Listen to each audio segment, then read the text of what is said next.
Ang atong ebanghelyo karon giuluhan kini og the road to Emmaus. Din sumana sa tuang nadungog duha ka mga tinunan sa hapon sa adlaw sa pagkabanhaw sa tuang Ginoo mibiya sa Jerusalem ug nagpadung sa Emmaus. Mao na nga ato ang tan-awon, no? Kining maong hitabo. Una sa tanan, no? Unsa maning Emmaus. Matud pa, no? Ang Emmaus alang sa ubang mga eksperto, alang nila ang Emmaus kini kampo sa mga sundalo, no, nga mga Romanhon. Ug unsa man ang buot ipasabot og usa ka kampo, power, no, power, human power. Ug matud pa ang Emmaus kasadpan sa Jerusalem. No, kasadpan sa Jerusalem. Ikatulo, nagpanaw ang duha ka mga tinunan sa hapon na. No, hapon. Kasadpan, hapon, og nagpadung sila sa kampo sa mga sundalo nga Romanhon, which symbolizes human power. Ug kun atong tan-awon kining duha mibiya, no, mibiya sa Jerusalem. Unsa man ang Jerusalem, mga kaigsuunan? Kung ato ang tan-awon ang Jerusalem, mao kini siya ang dapit diin gitapos ni Jesus ang iyang misyon sa kaluwasan alang sa tibuok kalibutan.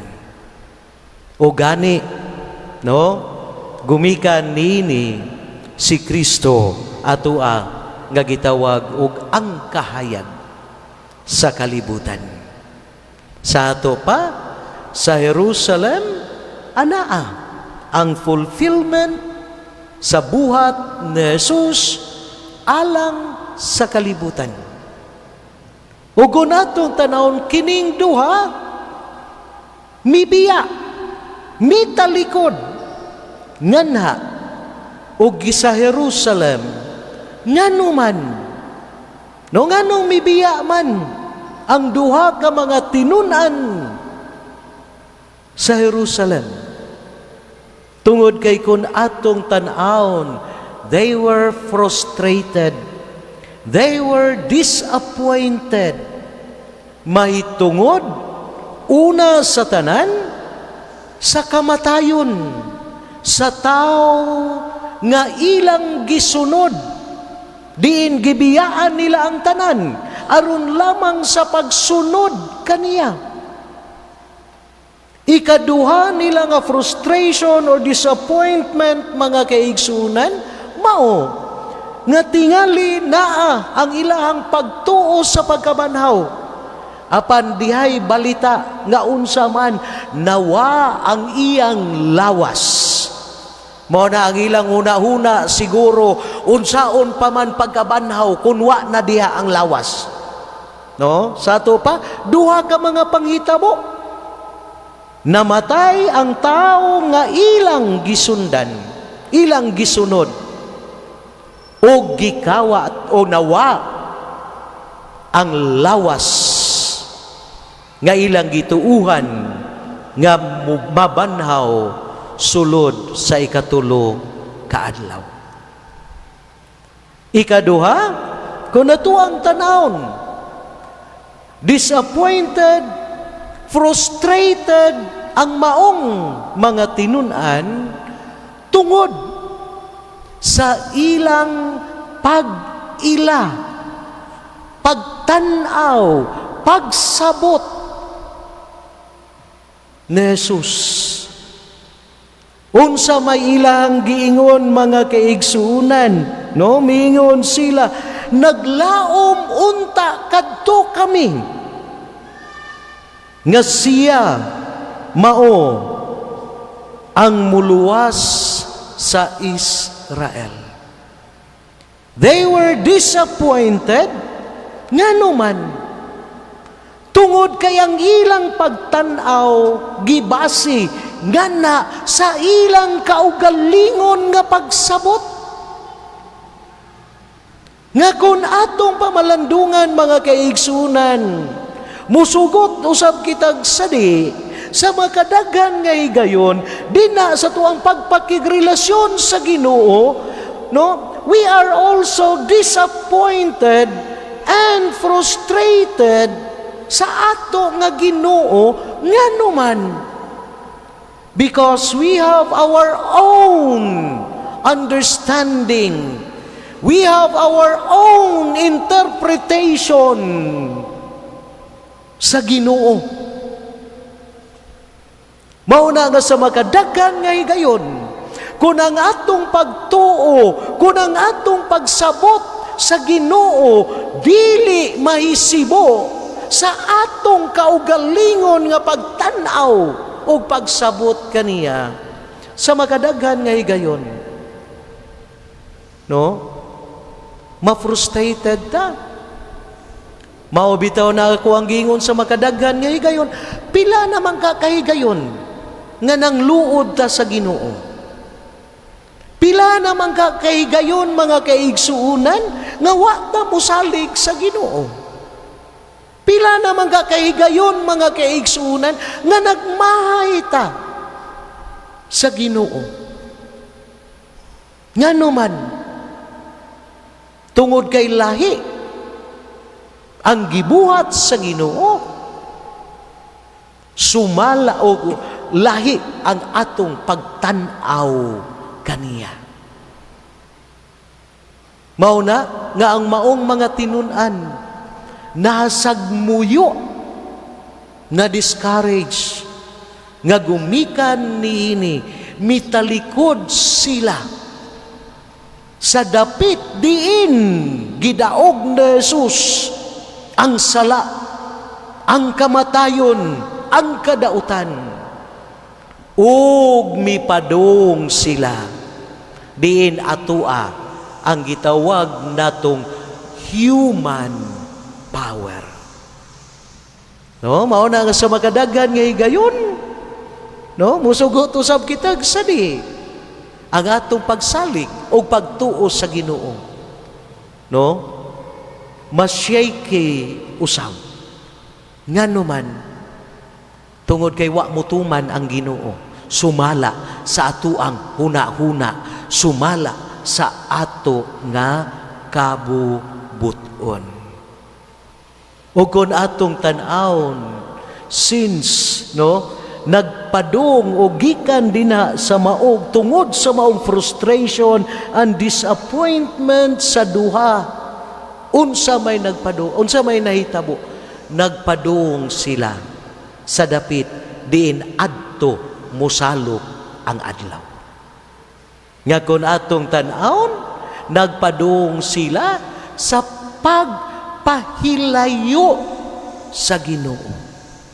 Nagpadong sila sa kamatayon sa ilang pagpakigrelasyon sa Ginoo. No? But the good thing, mga kaigsuunan, unsay nahitabo. Ato ang makita ang katuyuan sa Ginoo diha sa iyang pag-antos, kamatayon ug pagkabanhaw. Nga ginaingon na ang Ginoo dili buot sa kamatayon sa makasasala. Ang Ginoo dili buot nga may salaag ang tao. Ang Ginoo dili buot nga mahilayo kaniya ang tao. Nganuman ingon niini kadako ang gugma sa Ginoo nga even sa pagpanaw sa tao palayo kaniya, unsa may gibuhat sa Ginoo, mikuyog siya, miuban siya sa panaw aron pagdala pagbalik sa tao ngadto sa Jerusalem, aron pagdala pagbalik sa tao ngadto sa Ginoo. Mauna nga to ang makita mga kaigsuunan nga samtang nagpanaw ang duha ka mga tao, ato ang makita no nga ang Ginoo pasensyoso nga nagpasabot kanila nga na no sa tanan o gisulti sa balaang kasulatan, ang kahulugan sa balaang kasulatan nga kung atong tan-awon aron pagdani kanila no sa unsa mang pamaagi, pinaagi sa paggiya sa tao, sa pagtan-aw sa Ginoo, dili sumala sa ato ang gusto ug pagsabot nga na sa Ginoo, kundili unsa ang kahulugan sa gibuhat sa Ginoo nga na kanato. Mao bitaw na nga ko ang gingon sa makadaghan nga higayon mga kaigsuunan, tanawa ragod no kun ato ang baliklantawon ang ato ang kinabuhi mga kaigsuunan, pila ka mga problema ang ato ang naagian sukad pa sa unang panahon. Apan nganong aniaman kita karon? Ug ngano nga aniaman kita sulod sa simbahan karon? Pagkadagan sa mga problema nato sa unang panahon, to the point mga kaigsunan nga dunay mga panahon nga mawad-an na ta sa ato ang paglaom. Apan ngano naka-overcome man ta niini? No, nganong miabot man ta karong panahon na? Ngano man ni? Tungod kay kun atong tanawon, God is journeying with us, and God is patient with us. Nga wa gayud siya mo give up, wala gayud siya kawad-i sa paglaom ug pagsalig nga na kanato nga mga tao. Mauna nga kung atong tan-awon human sa pagkuyog ug pagpasabot na Jesus, samtang dito pa sila sa dalan, unsa may nahitabo pagkasunod. Miuban og kaon sa Jesus nga na kanila. Ug matud pa na ila nila sa Jesus pinaagi sa pagpikas-pikas ni Jesus sa pan. No? Ug unsa maning pagpikas-pikas ni Jesus sa pan? Unsa may buti pasabot niini? Ang pagpaambit nga gumikan sa pagpaambit ug diha sa pagpaambit, we will know God more. No, we will know God more. Tungod kay prangkang pagasulti mga kaigsuunan, no, lahi ang atuang pagtan-aw sa Dios, no, ngano man wa man gyud ta makaila sa Dios pagyud. No? Wa pa man gyud ta makaila sa Dios. Mao na nga gipakita ni Jesus pinaagi sa pagpikas-pikasapan. Pinaagi sa pagpaambit, the more we share mga kaigsunan, unsa man ginaingon na naabli ang ilang mga mata og nakaila sila sa Ginoo nga gumikan niini bisan no gabi na wala sila maglangay-langay sa pagbalik sa Jerusalem ngadto sa dapit og sa pundok nga ilang gitalikdan ug ilang gipaambit ang ilang kasinatian sa Ginoo. Mao na nga kun ato ang tan-awon mga kaigsuonan sa ato ang kinabuhi, no?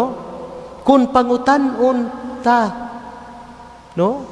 Unsa magay kasinatian nato nga makaingon ta we experience God nga atong mapaambit nga na sa ato ang isig katawo.